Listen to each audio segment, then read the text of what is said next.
we begin to think especially about covenant renewal that Mark spoke to you about on Sunday past. And I know that I've said to you before that I actually really enjoy it whenever we come to the end of a series and whenever we're kind of between series, because it gives us a good opportunity just to look at different parts of the Bible and maybe to take a single verse here or a single verse there and just unpack what those verses have to say and really just to chew over some of the great and glorious verses that we have in God's Word. And we're going to do that this morning because the verse that we are looking at is one of the warmest, one of the most encouraging verses that really you can pick up.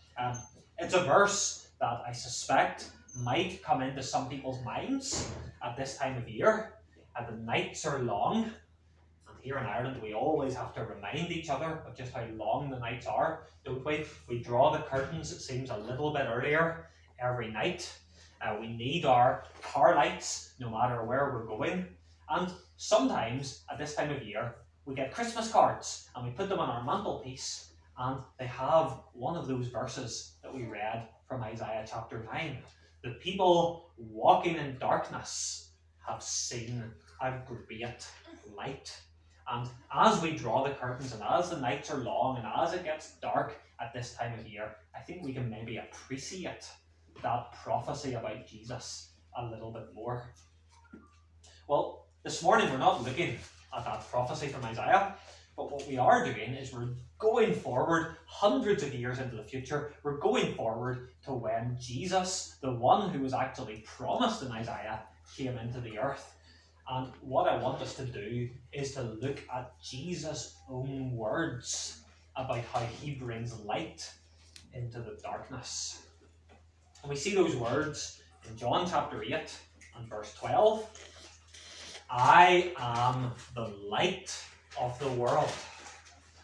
Whoever follows me will never walk in darkness, but will have the light of life. And there's three things I want us to see in this passage. First one's this: Jesus is the light. Jesus is the light. Now, I do wonder if we are maybe a little bit slow to appreciate what Jesus is actually saying in this verse. And the reason why I wonder if we're a wee bit slow just to really appreciate it is we live in the year 2022. We live in a time when light is quite literally at our fingertips. You walk into a dark room and you flick the light switch, and suddenly, in a fraction of a second, the whole room is bathed with light. Or you go to drive somewhere at night, and it doesn't matter how long your journey is, because you can flick on your headlights and you're going to be able to see. But for the people that Jesus was speaking to in John chapter 8, things would have been very different. It goes without saying, they didn't have electricity. And they would have relied not on light bulbs like we have, but on oil lamps and candles. And those things would have flickered and they would have dimmed. And always at the back of people's minds would have been the thought, what happens if the oil or the candle runs out? You think of some of the everyday challenges that people would have faced 2,000 years ago. Imagine if for some reason you desperately had to walk through town in the middle of the night. Imagine trying to walk down a street whenever there's no such thing as streetlights. Imagine how vulnerable you would feel every time you heard a noise, every time you heard footsteps, every time you weren't quite sure who was going to be lurking in the darkness.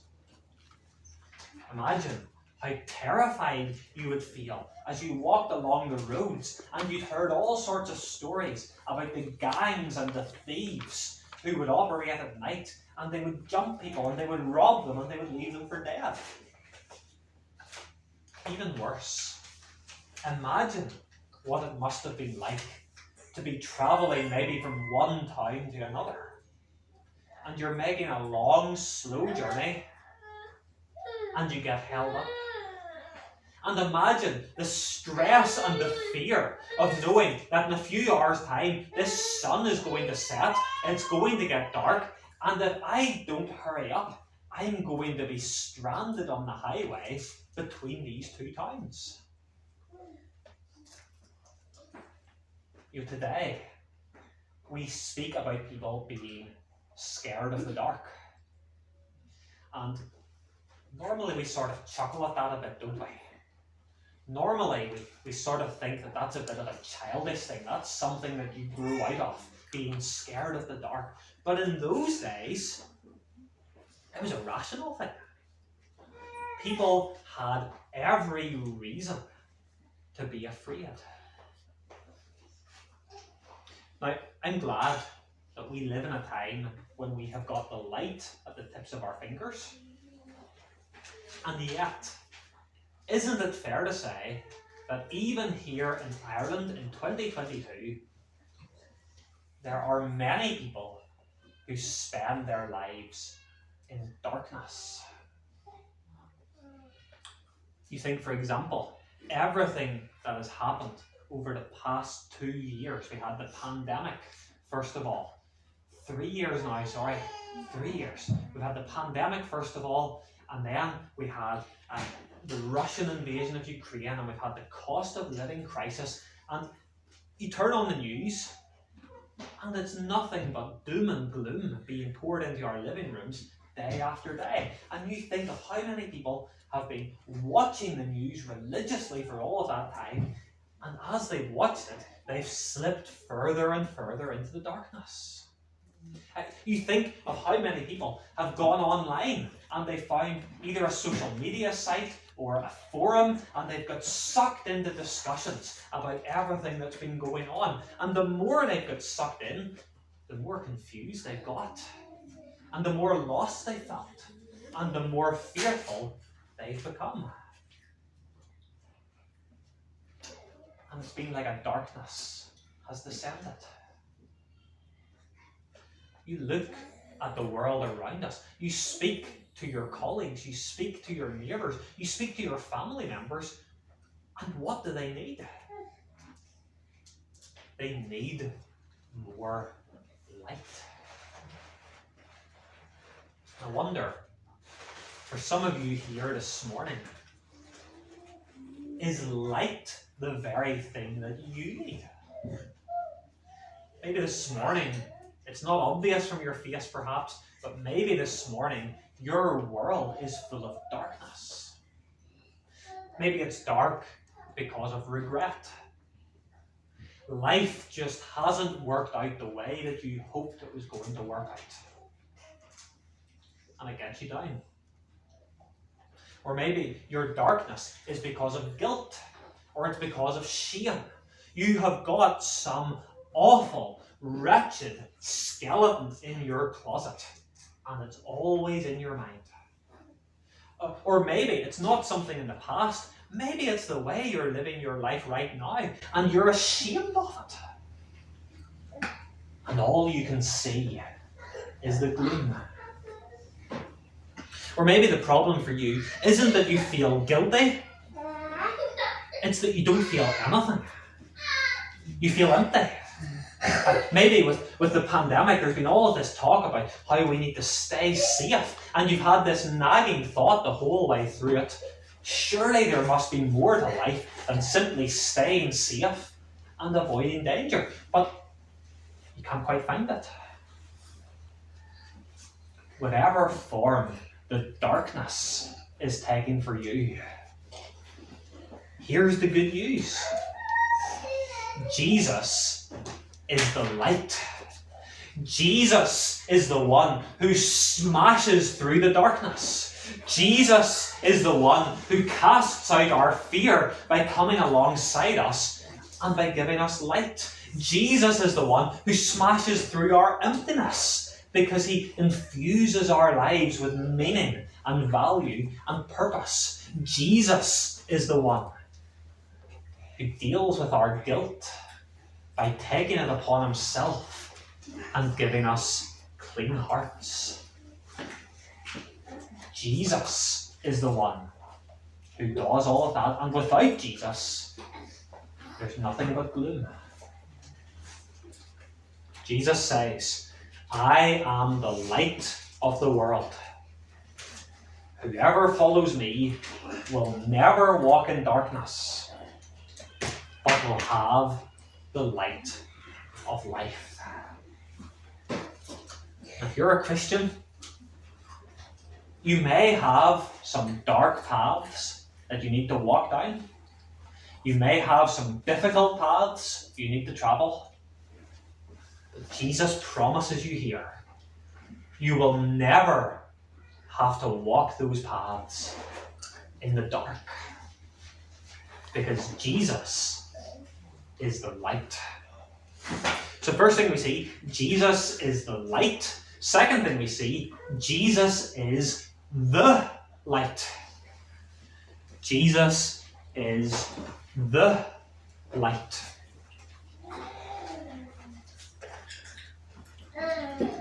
It's very significant that Jesus doesn't say here that he is a light, but he says he is the light. And I think we can all very quickly recognise there's an implication to that, and that means that Jesus is the only light. There's a lot of talk in the news these days, isn't there, about the possibility of rolling blackouts at some point over the course of the winter. I suppose with a planned blackout, at least you can get everything gathered together before it happens. But I wonder, when's the last time that the light went off in your house and it was night time, it was dark outside, and you didn't know what was going to happen, and you had to scramble around looking for some light? Thankfully, in 2022, it's not that hard anymore, because most of us have got pretty bright lights on our phones, and most of us have them sort of surgically attached to us, so we always know where they're at. But do you remember what it was like before we had phones like that? You would desperately try to find something that would give you at least a little bit of light, and no matter how dim it was better than nothing, and you would try to use it to find your way around.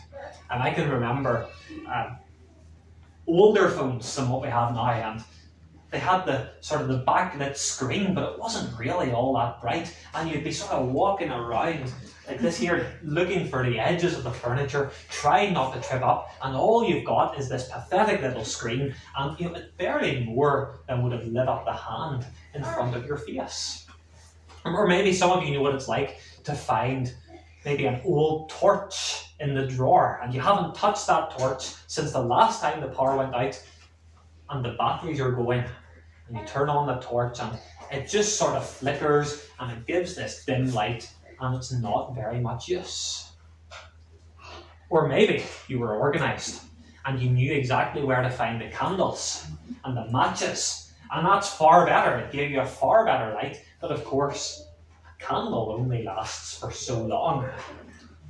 There's just no substitute for the real thing. And surely it's the same whenever it comes to this light that Jesus is speaking about here. Whenever it comes to living in a world of darkness, we can try so many different things to try and break through it. Maybe we're fearful, and we try to break through the darkness of fear by just putting our heads in the sand and trying not to think about it. Or maybe we try to break through the darkness of emptiness by filling up our lives as full as we possibly can. We fill them up with socializing and with sports and with work or with home improvement or whatever it might be. Or maybe we try to break through the darkness of our regrets. Those of us who are parents, by trying to live through our children and trying to experience through them what we didn't get to experience. Or maybe we try to break through the darkness of guilt by trying better, by doing more, by working harder, by trying to outweigh the bad we've done with the good that we're going to do. But it doesn't work. I mean, it works a bit, I suppose. It's a bit like a candle. It flickers for a while. It casts out some of the darkness for a while. It makes us feel a little bit better for a while. But it soon burns out. Because there's just no substitute for the real thing. And the tragedy is, there are so many people in the world today, our neighbours, our friends, and they're desperately looking for the light. But they're looking in all the wrong places.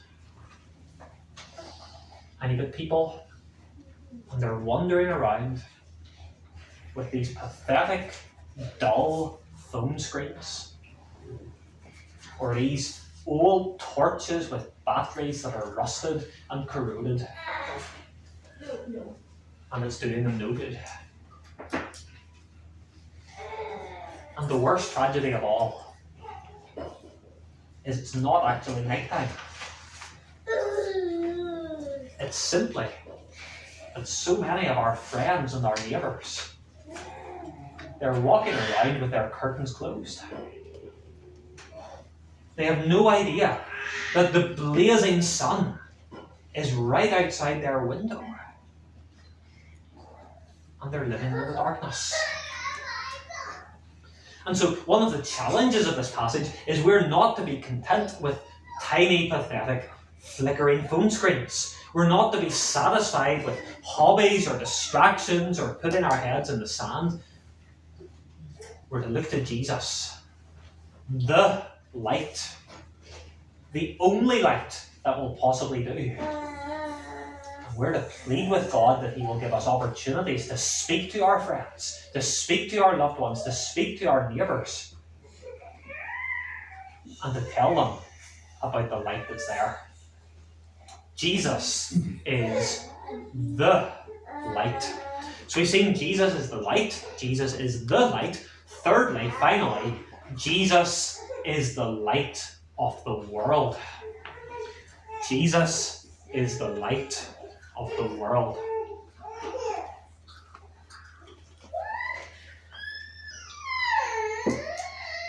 So it's really helpful for us to realise that whenever Jesus said these words, He was speaking to some of His own countrymen. He was speaking to His fellow Jews. And if you know anything about the Jews who were living in Jesus' day, you'll know that they were fiercely patriotic. They were incredibly proud of their heritage.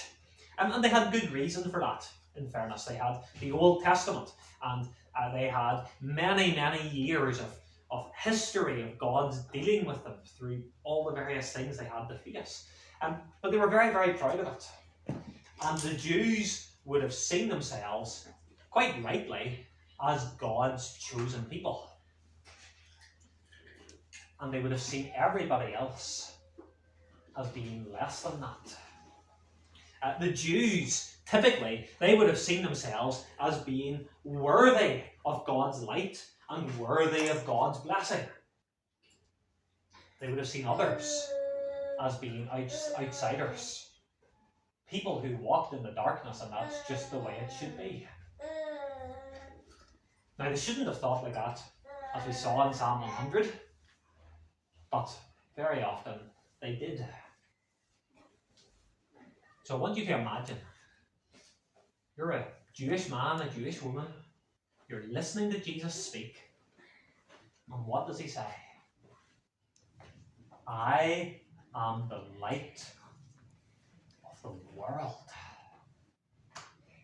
Not just the light of Israel, not just the light of the Middle East, but the light of the world. And that's so exciting, because that means whoever you are, whatever your background is, whatever regrets you might have from the past, however far from Jesus you have strayed in your life, how many dead ends you have explored and found that they go nowhere, however messy your life may be in the present, this light is extended in your direction. When it comes to this light, the important thing isn't what church you grew up in. It isn't even whether you grew up in church at all. The one thing that matters is what you do with the light. So let me urge you, don't close the curtains. Don't ignore the light. Don't think that you can find your way around with flickering candles and flimsy torches. No, listen to Jesus' words and put them into practice. However much darkness you may be in at the moment, here is the glorious promise for you. I am the light of the world. Whoever follows me will never be in darkness, but will have the light of life.